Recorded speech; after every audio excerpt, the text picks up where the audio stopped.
नमस्कार, महाकवरी न्यूज में स्वागत है आपका। मैं हूं आपके साथ सोनम। अपने बेशकीमती जेवर और जेवरात को चोरी हो जाने के डर से अपने घर पर ना रखकर सबसे सुरक्षित जगह यानी बैंक में लॉकर में इस उम्मीद के साथ लोग रखते हैं कि वहां हमारे जेवर एकदम सेफ होंगे और भविष्य में हम जरूरत के हिसाब से उसका इस्तेमाल कर पाएंगे।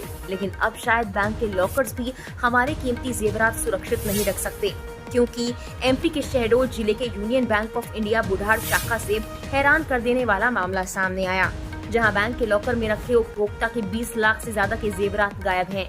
उपभोक्ता ने मामले की शिकायत बैंक प्रबंधन सहित पुलिस थाने में दर्ज करवाई। मामला तूल पकड़ता देख बैंक मैनेजर पल्ला झाड़ते हुए उपभोक्ता पर ही आरोप लगा रहे हैं। दरअसल बुढ़ाड़ थाना क्षेत्र के रहने वाले व्यवसायी दातूमल का यूनियन बैंक में बचत खाता था। उन्होंने जब बैंक में लॉकर की सुविधा शुरू हुई तब से अपने लॉकर नंबर 149 में परिवार के जेवरात रखे। इस दौरान वो आवश्यकता अनुसार लॉकर खोलते बंद करते, किन्हीं कारणों से उन्होंने लंबे वक्त से लॉकर नहीं खोला। 16 फरवरी को वो अपने लॉकर को काफी प्रयासों के बाद भी नहीं खोल पाए, जिसकी सूचना बैंक प्रबंधन को दी गई। दूसरे दिन बैंक प्रबंधन ने लॉकर को उपभोक्ता के सामने खुलवाया, जिसे देखकर सभी के होश उड़ गए। लॉकर में रखे सभी जेवरात गायब थे।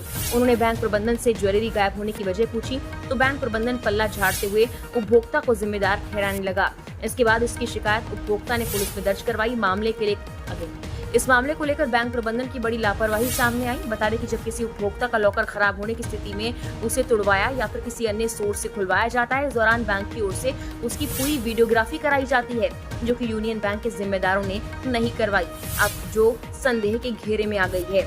इस मामले को लेकर बैंक मैनेजर प्रताप सिंह कुछ भी कहने से बचते नजर आ रहे हैं। उन्होंने उपभोक्ता द्वारा आरटीआई में कुछ जानकारी मांगी है और जवाब देने की बात कही। वहीं वीडियोग्राफी नहीं करने के सवाल पर वो कैमरे से छुपते हुए नजर आए। थाना प्रभारी संजय जायसवाल का कहना है कि बैंक के लॉकर से ज्वेलरी गायब होने की एक शिकायत मिली। इस शिकायत के संबंध बैंक से है। बैंक की आंतरिक जाँच का विषय है। बैंक कोई जाँच रिपोर्ट पेश करेगी। अगर कोई अपराध बनेगा तो मामला दर्ज किया जाएगा। बहरहाल मामला चाहे जो भी हो, लेकिन बैंक के लॉकर से उपभोक्ता की ज्वेलरी गायब होना गंभीर मामला है। अब इस मामले की बारीकी से जांच के बाद स्थिति साफ हो पाएगी। अब सवाल ये खड़ा होता है कि ज्वेलरी गायब होने के पीछे बैंक प्रबंधन की कोई चाल है या फिर उपभोक्ता की कोई साजिश। ये तो जांच के बाद ही साफ हो पाएगा। लेकिन बैंक प्रबंधन की ओर से लॉकर तोड़वाने के दौरान वीडियोग्राफी न करवाना, ये बैंक प्रबंधन के ऊपर सवाल तो खड़ा करता ही है। यूनियन बैंक बुढ़ाड़ शाखा में मेरा खाता है।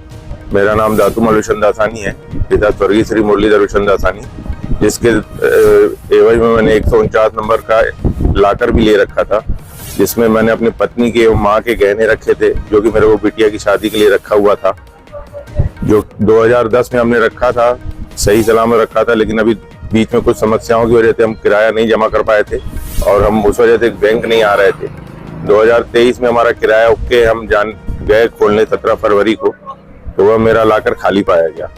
बैंक मैनेजर को मैंने शिकायत की, मौखिक रूप से भी लिखित रूप से भी, तो कभी बहाना बताते हैं कि मेरे घर में तबीयत खराब है, कभी चुनाव है, कभी महीने साल का लास्ट चल रहा है, वित्तीय वर्ष का लास्ट ईयर, मेरी कोई सुनवाई नहीं हो रही है।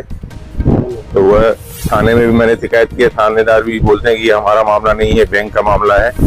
बैंक वाले बोलते हैं कि आप रीवा जाइए, रीवा के आरओ ऑफिस में जानकारी होगी। मैनेजर साहब मेरे से भद्रता की बात करते हैं। इसलिए मैं चाहता हूं कि ये मेरे इस विषय पर उचित कार्रवाई करते हुए मेरे जेवरात वगैरह वापस दिए जाए।